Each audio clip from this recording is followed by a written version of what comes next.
Studies that are concerned with the karma of human beings must be undertaken with deep earnestness and inwardly assimilated. For it is not the mere knowledge of some particular karmic connection that is important. What is really important is that such studies should quicken the whole of man's nature, enabling him to find his bearings in life. Such studies will never be fruitful if they lead to greater indifference toward human beings than is otherwise the case. They will be fruitful only if they kindle deeper love and understanding than are possible when account is taken merely of a single life. Anyone who reviews the successive epochs in the evolution of mankind cannot fail to realize that in the course of history very much has changed in man's whole way of thinking and perception, in all his views of the world and of life. Generally speaking, man is less interested in the past than in the future, for which the foundations have yet to be laid.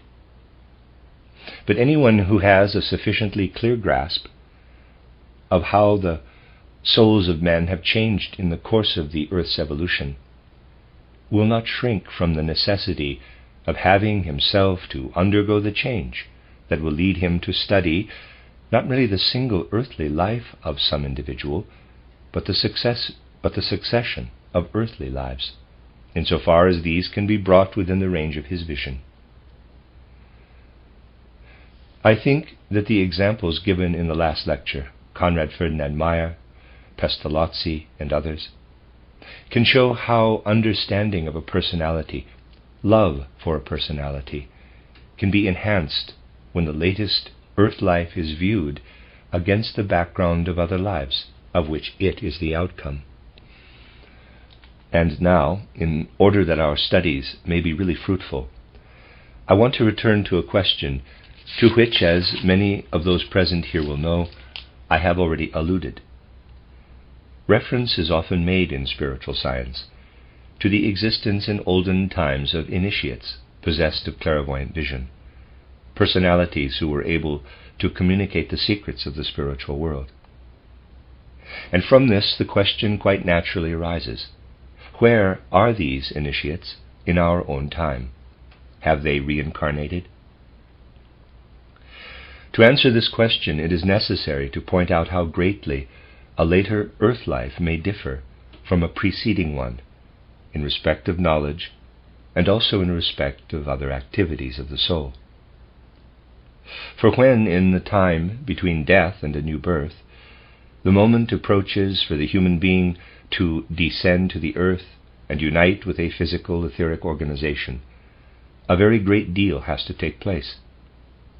The direction toward family, race, and so forth has indeed long been determined. But the resolve to undergo this tremendous change in the form of existence, the change involved in the transition from the world of soul and spirit into the physical world, this resolve is a stupendous matter. For as you can well imagine, circumstances are not as they are on earth, where the human being grows weaker as he approaches the end of his normal life. After all his experiences on earth, he will actually have little to do with the decision to enter into a different form of existence when he passes through the gate of death. The change in this case comes upon him of itself. It breaks in upon him. Here on earth, death is something that breaks in upon man. The descent from the spiritual world is completely different. It is a matter then of fully conscious action, a deliberate decision proceeding from the deepest foundations of the soul. We must realize what a stupendous transformation takes place in the human being when the time comes for him to exchange the forms of life in the pre-earthly existence of soul and spirit for those of earthly existence. The descent entails adaptation to the prevailing conditions of civilization and culture, and also to the bodily constitution which a particular epoch is able to provide. our own epoch does not readily yield bodies, let alone conditions of culture and civilization, in which initiates can live again as they lived in the past. And when the time approaches for the soul of some former initiate to use a physical body once again, it is a matter of accepting this body as it is, and of growing into the environment and the current form of education. But what once was present in this soul is not lost. It merely comes to expression in some other way. The basic configuration of the soul remains, but assumes a different form. Now, in the 3rd and 4th centuries A.D., it was still possible for the soul to acquire a deep knowledge of initiation truths, because at that time, especially in southern Europe and Asia Minor, body followed soul. That is to say, the bodily functions were able to adapt themselves inwardly to the soul. One who may have lived in the early Christian centuries as an initiate, with a soul wholly inward turned and full of wisdom, is obliged to descend today into a kind of body which, owing to the intervening development, is directed preeminently to the external world, lives altogether in the external world. The result is that, owing to the bodily constitution, the inner concentration of soul that was still possible in the 3rd or 4th century of our era is so no longer. And so the following could take place in the course of evolution. I'm telling you of things that reveal themselves to inner vision. There was a certain mystery center in Asia Minor, typical of all such institutions in that part of the world in the early Christian centuries. Traditions were everywhere alive in those olden days, when men were deeply initiated into the mysteries. But everywhere, too, men were more or less aware of the rules that must be imposed on the soul in order to acquire knowledge leading to its own deep foundations, as well as out into the cosmic all. And in the early Christian centuries, these very mysteries of Asia Minor were occupied with a momentous question. Boundless wisdom had streamed through the sanctuaries of the mysteries. If you will read what was described in my book titled Christianity as Mystical Fact, as far as description was possible in a printed publication at that time, you will see that the ultimate aim of all this wisdom was an understanding of the mystery of Golgotha. And in these mysteries of Asia Minor, the great question was, how will the sublime content of the mystery of Golgotha, the reality of what has streamed into the earth through the mystery of Golgotha, how will it evolve further in the hearts and minds of men? And how will the ancient primeval wisdom, a wisdom that encompassed the beings who have their habitations in the stars, and the manifold orders of divine spiritual beings who guide the universe and the life of man, how will this primeval wisdom unite with what is concentrated in the mystery of Golgotha? How will it unite with the impulse which, proceeding from a sublime Sun being, from the Christ, is now to pour into mankind? That was the burning question in these mysteries of Asia Minor. There was one personality who, with his mystery wisdom and mystery experiences, felt this question with overwhelming intensity. It is in truth a shattering experience when, in the search for karmic connections, one comes upon this man who was initiated in one of these mysteries in Asia Minor in the early Christian centuries. It is a shattering experience, for with his initiation knowledge, he was aware in every fiber of his being of the need to grasp the meaning and import of the mystery of Golgotha.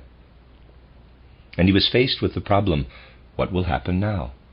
How will these weak human souls be able to receive it? Weighed down in soul by this burning question concerning the destiny of Christianity, this initiate was walking one day in the wider precincts of his mystery center, when an experience came to him of an event that made an overwhelming impression: the treacherous murder of Julian the Apostate. With the vision and insight of initiation, he lived through this event. It was known to him that Julian the Apostate had attained a certain degree of initiation in the ancient mysteries, that he wanted to preserve for the spiritual life of mankind the impulses that had been cultivated in the ancient mysteries, to ensure their continuance, in short, to unite Christianity with the wisdom of the mysteries. He knew that Julian the Apostate proclaimed, in the sense of the mystery wisdom, that as well as the physical sun, there is also a spiritual sun, and that whoever knows the spiritual sun knows Christ. But this teaching was regarded as evil in the days of Julian the Apostate, and led to his treacherous murder on his journey to Persia. This most significant symptomatic event in world history was lived through by the initiate of whom I am speaking. Those of you who for many years have been listening to what has been said on the subject of karmic connections in world history will remember that in the lectures I once gave in Stuttgart on certain chapters of occult history, reference was also made to the same theme at the Christmas Foundation meeting. I spoke of the deep tragedy of Julian the Apostate's position in the world. Footnote, a lecture course entitled Occult History, given at Stuttgart, December 27th to the 31st, 1910, and January 1st, 1911. The other cycle is called World History in the Light of Anthroposophy, given in Dornach, December 24th through the 31st, 1923. End of footnote. His death was felt and experienced by the initiate to whom I am now referring, whose initiate knowledge, received in a mystery center in Asia Minor, was shadowed by the question, what will become of Christianity? And through these symptomatic events there came to him the crystal clear realization: a time will come when Christianity will be misunderstood. We'll live only in traditions, when men will no longer know anything of the glory and sublimity of Christ, the Son Spirit, who dwelt in Jesus of Nazareth. All this lay like a weight upon the soul of the initiate, and for the rest of his life at that time he was heavy-hearted and sorrowful in regard to the evolution of Christianity. He experienced the consternation and dismay which a symptomatic event of the kind referred to must inevitably cause in an initiate. It made an overwhelming, shattering impression upon him. And then we go further. The impression received by this initiate was bound to lead to a reincarnation comparatively soon afterward. In point of fact, at the time of the 30 Years' War, when very many outstanding, interesting incarnations took place, incarnations that have played an important part in the historical evolution of mankind. The initiate was born again as a woman at the beginning of the 17th century, before the actual outbreak of the 30 Years' War. She lived on into the time of the conflict and was in contact with certain attempts that were made from the side of Rosicrucianism to correct the tendencies of the age and to make preparation in a spiritual way for the future. This work, however, was largely overshadowed and submerged by the savagery and brutality prevailing during the 30 Years' War. Think only of the chemical wedding of Christian Rosenkreuz, which appeared shortly before its outbreak. And many other significant impulses came into the life of mankind at that time, before being stamped out or brutalized by the war.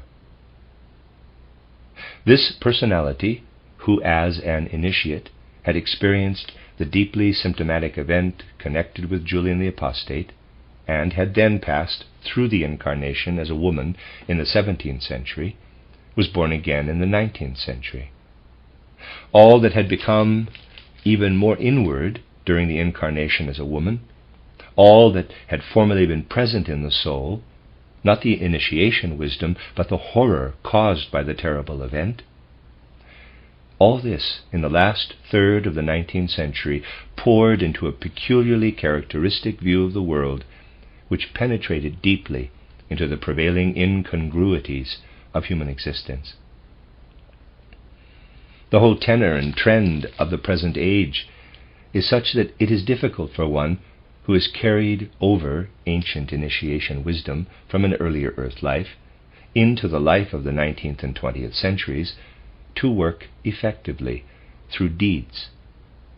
And so, in this case, what was brought over, deeply transformed and apparently externalized, though in reality still inward, pressed its way from the heart, the seat of the old initiation wisdom, toward the senses and sense observation, striving to find expression in poetry, in literature. That is the reason why recent times have produced so many really splendid examples of literature. Only they are incoherent. They are simply not intelligible as they stand. For they have been created not only by the personality who was present on earth at the end of the 19th or beginning of the 20th centuries, but an additional factor has been some experience in a past life, such as I have related, an experience that had such a shattering effect upon an initiate, albeit an initiate in mysteries already decadent. This shattering experience in the soul works on, streams into artistic, poetic qualities of soul. And what, in this case, comes over in so characteristic a way, lives itself out in the personality of Ibsen. When this vista is open to one, the secrets of the evolution of humanity light up from writings which appeared at the end of the 19th century, and which cannot be the work of a single man, but of a man through whom and in whom earlier epochs are also coming to expression. In approaching a theme like this, we shall certainly not lose respect either for the course taken by world history or for the single personality who stands before us with greatness and distinction. In very truth, the experiences that come upon one in this domain are shattering. That is to say, when such matters are pursued with the necessary earnestness.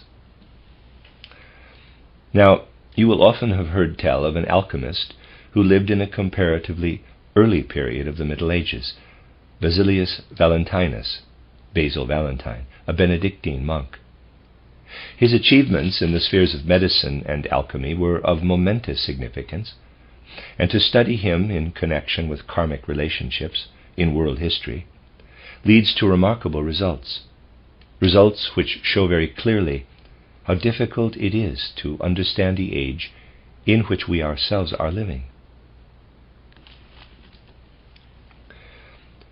Many things in our time are not only incomprehensible, but often repellent, disagreeable, horrifying in a certain respect. And if we look at life merely as it is perceptible to the senses, it is impossible not to feel indignation and disgust. It is different, however, for one who can perceive the human and historical connections. Things are by no means what they seem. Traits may show themselves in life today for which the onlookers have, quite understandably, nothing but censure and indignation.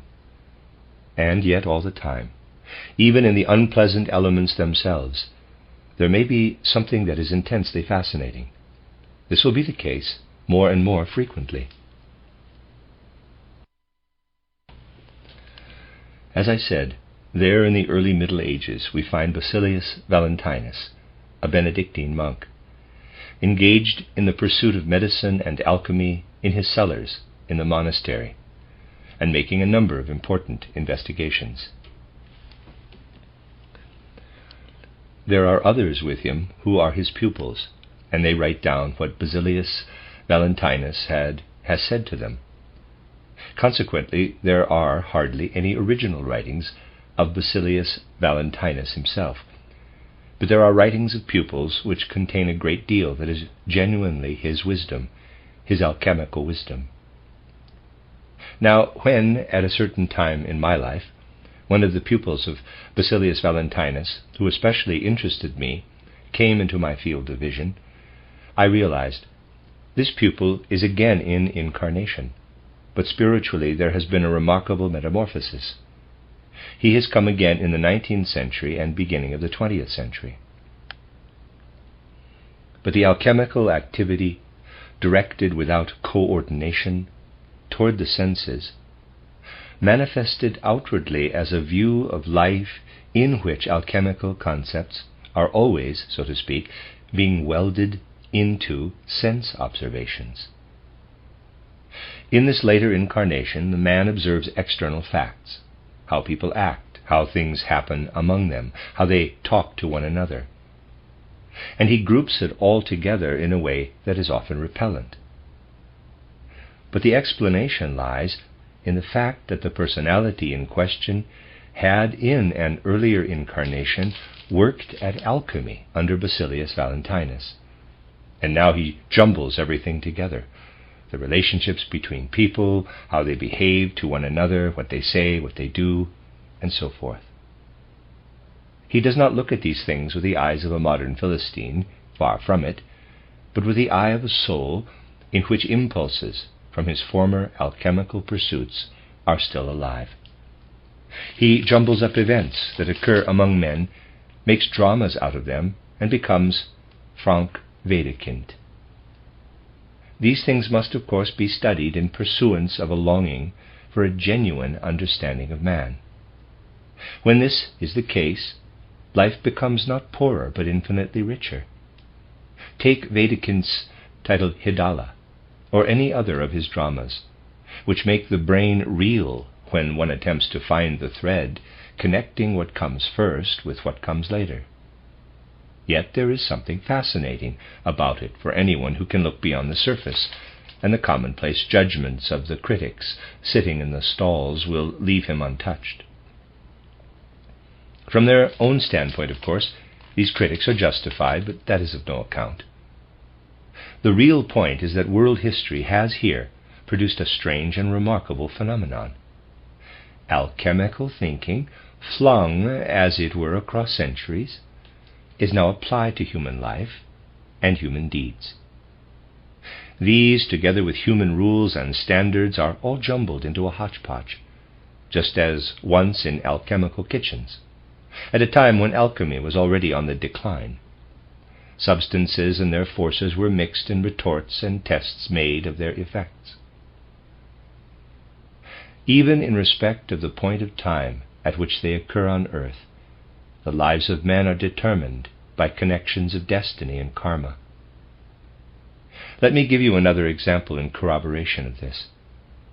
We turn our gaze back to the time when the Platonic school flourished in Greece. There was Plato, surrounded by a number of pupils. In their characters, these pupils differed greatly from one another, and what Plato himself depicts in the dialogues, where characters of the most varied types appear and converse together, is in many respects a true picture of his school. Very different characters came together in this school. In the school there were two personalities in particular who imbibed, each in a very different way, all that fell from Plato's lips, bringing such sublime illumination to his pupils, and that he also carried further in conversations with them. One of these pupils was a personality of rare sensitiveness and refinement. He was particularly receptive to everything that Plato did, through his teaching on the ideas, to lift men's minds and hearts above the things of earth. Everywhere we find Plato affirming that over against the transitoriness of the single events in man's life and environment stand the eternal ideas. The material world is transitory, but the material world is only a picture of the idea, which itself eternal, passes in perpetual metamorphoses through the temporal and the transitory. Thus did Plato lift his pupils above the transitory things belonging to the external world of sense, to contemplation of the eternal ideas, which hover over them as the heavens hover over the earth. But in this Platonic treatment of the world, man in his true being fares rather badly. For the Platonic conceptions and mode of thinking cannot properly be applied to man, in whom the idea itself becomes alive in objective reality. Man is too individual. The ideas, according to Plato, hover above the things. This is true in respect of the minerals, crystals, and the other phenomena of the sense world. Goethe, too, while on the track of the archetypal plant, the Urpflanze, was observing the varying types, and the same applies in the case of the animals. With man, however, it is a matter of seeking the living idea within each single human individuality. It was Aristotle, not Plato, who taught that the idea as entelechy has entered into the human being. The first of the two pupils shared with wholehearted fervor in this heavenward flight in Platonism. With his spiritual vision, he could accompany Plato in this heavenward flight, in this soaring above the earth, and words of mellowed sweetness would fall from his lips in the Platonic school on the sublimity of the ideas that hover over and above the things of earth. In his soul, he soared to the ideas.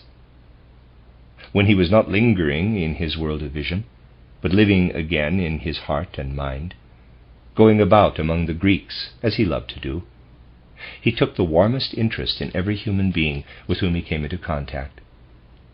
It was only when he had come down, as it were, to everyday life that his heart and feelings could be focused upon the many whom he loved so well, for his visions drew him away from the earth.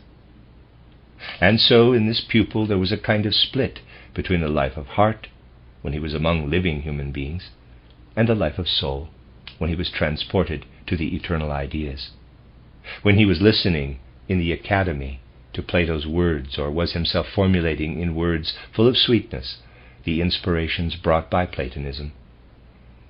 There was something wonderfully sensitive about this personality. Now, a close and intimate friendship existed between this man and another pupil in the Platonic school. But in the course of it, a different trend of character, which I will now describe, was developing in the friend, with the result that the two grew apart. Not that their love for one another cooled, but in their whole way of thinking they grew apart. Life separated them. They were able at first to understand one another well, but later on even this was no longer possible.